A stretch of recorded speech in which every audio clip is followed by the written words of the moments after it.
السلام علیکم اور پاکستان ونک میں خوش آمدید۔ نیوز اور اپڈیٹس کا آپ کا اپنا channel. Microblogging website Twitter نے بعض شخصیات اور اداروں کے اکاؤنٹس پر مفت بلو ٹک بحال کرنا شروع کر دیے ہیں۔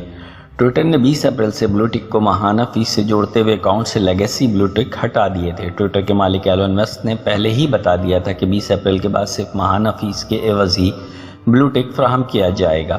ٹویٹر کی جانب سے تمام شخصیات اور اداروں کے بلو ٹک ہٹائے جانے کے 2 دن بعد بعض شخصیات نے دعویٰ کیا ہے کہ ان کے اکاؤنٹس پر مفت میں بلو ٹک بحال کر دیے گئے ہیں۔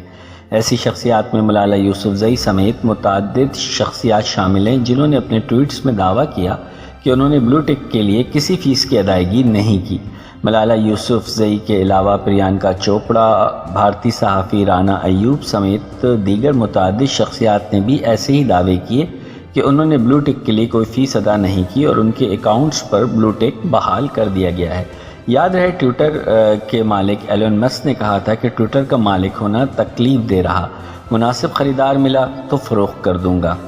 ابھی تک کے لیے اتنا ہی۔ مزید اپڈیٹس حاصل کرنے کے لیے پاکستان ونک کو لائک اور سبسکرائب کر لیجئے تاکہ اسی طرح کی اپڈیٹ آپ تک پہنچتی رہے۔